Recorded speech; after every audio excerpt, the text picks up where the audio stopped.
Good morning. It is a pleasure to be here. My name is Nell Derick Debevoise, and I am the founder and CEO of Inspiring Capital.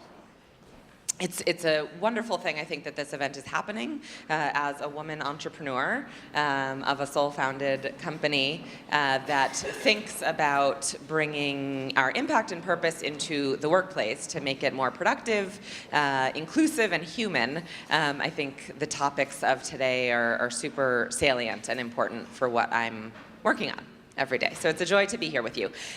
In about 10 minutes, I'm going to do two things. I'm going to tell you a little bit about how I got here, for what that's worth, and to inform my work, and then leave you with 5 takeaways, hopefully helpful as you continue or begin your journeys through work and life and entrepreneurship and leadership and happiness and success. That's all. Just humble goals. So to begin, a little bit about where I started. I grew up in Hartford, Connecticut, which, is there any Hartfordite in the room by any chance? Ah, fabulous. Trinity, go Trinity. My dad went there. Or you, huh? Perfect. So I grew up in Hartford, Connecticut, which is a New England city kind of on the decline. It was the capital of insurance and very wealthy, and Mark Twain lived there, and all these beautiful historic homes. And these days, it's not doing so well. So I was the last white kid in my 6th grade class, which not necessarily a bad thing, but generally in our country, unfortunately, an indicator that the economics of the community are declining. And so luckily my parents had not a ton of cash, but the wherewithal to move us about 600 yards over the town line into leafy green West Hartford, Connecticut, where I continued to go to public schools, but those public schools were not ridden with drugs and gangs and teenage pregnancy and violence, but rather fabulous guidance counselors and AP programs and all the things that then launched me to Harvard and beyond.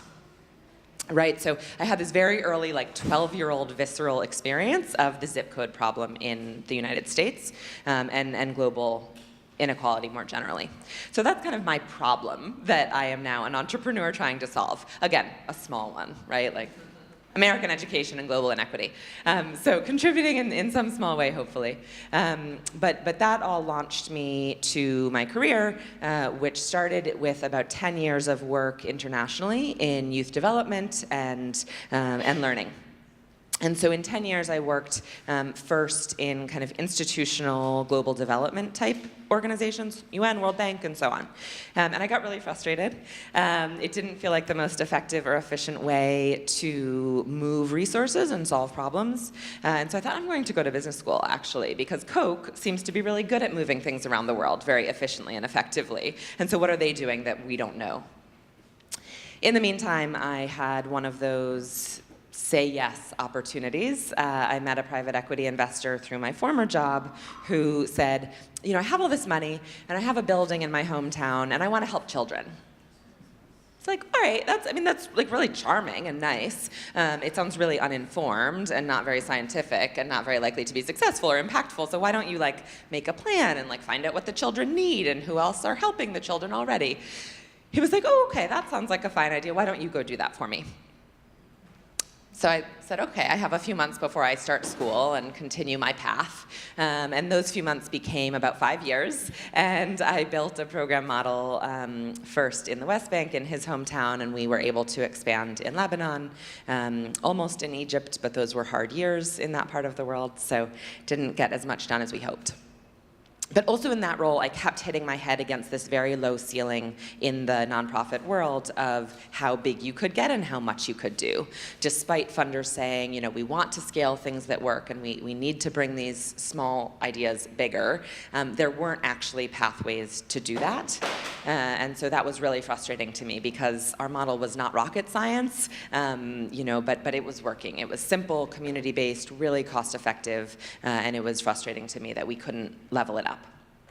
And so I went to business school as planned. So I was just across the street primarily at Columbia and London Business School in a joint degree program, which was amazing, really great group of incredible folks. But importantly, I learned that these business skills of finance and accounting and marketing and strategy and operations were really not magic that we were, that we just couldn't possibly use for social change.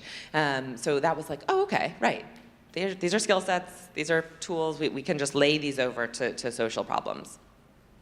The second aha was that the people in my class who were from McKinsey, Goldman, Citi, all the kind of big traditional private sector employers were so fascinated by my path and what I had been doing because they were so hungry for some sense of connecting to a larger impact or purpose, right? They were grinding, they were working with really smart people, getting paid a fair amount of money and all of that, but they really didn't have a tangible so what for what they were doing that for. Average age was 34, 35, and so people were starting, particularly I think, to get to that point in their life.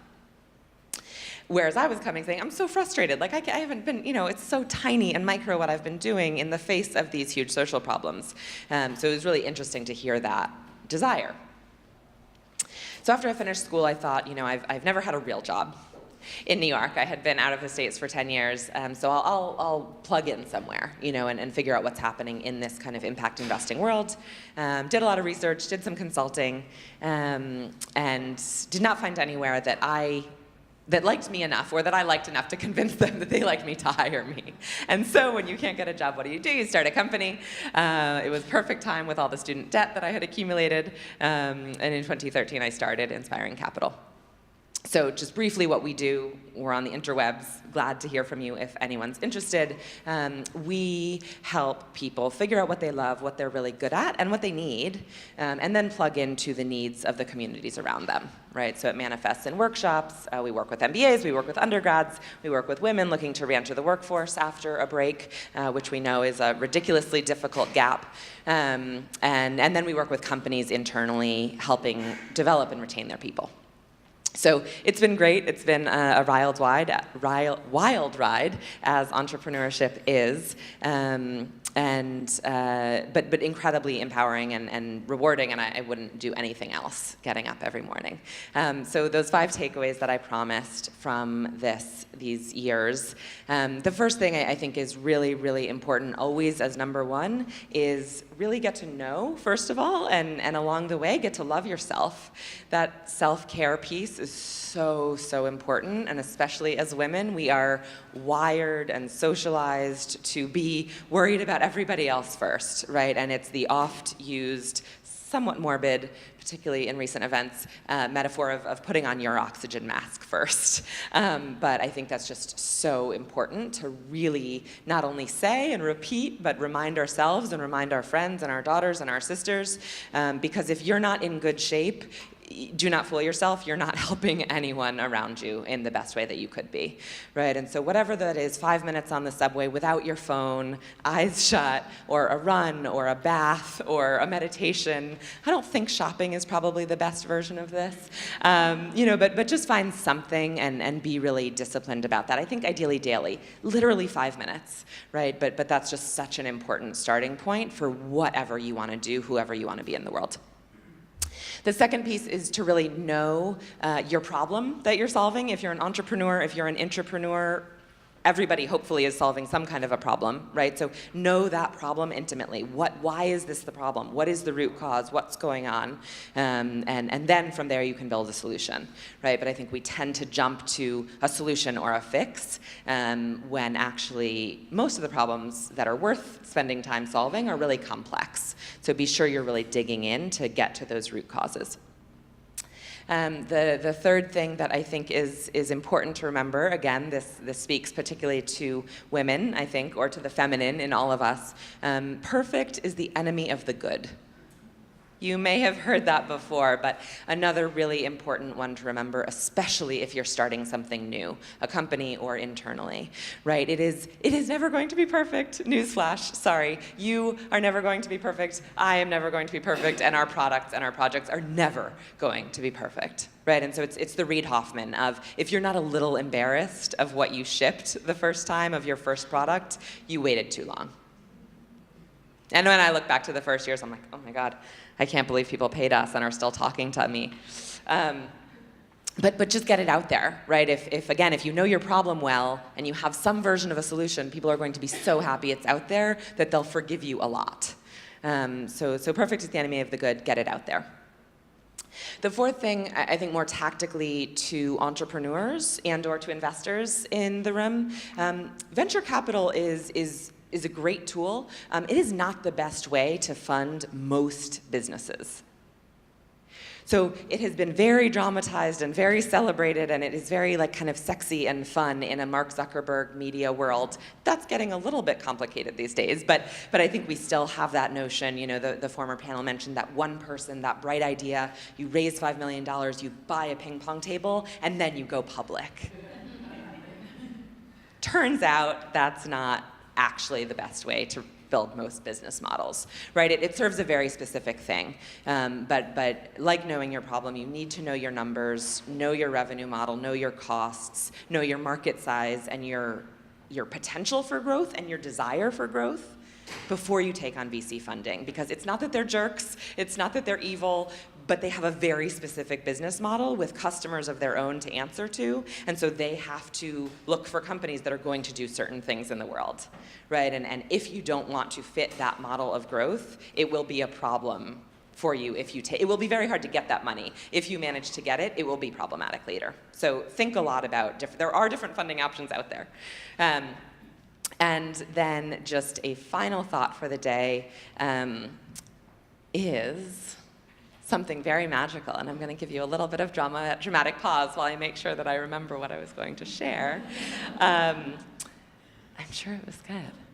I get so hung up on the VC thing, and I can really go down that route. All the different ways that you can fund a business.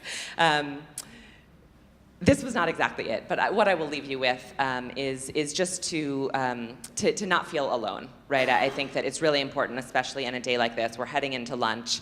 Know that many other women are going through very similar things, right? We see this all the time in the reentry program. People are like, I've been out of the workforce for 22 years. I'm like, yep, you and the other 9 people in the room here, so don't freak out.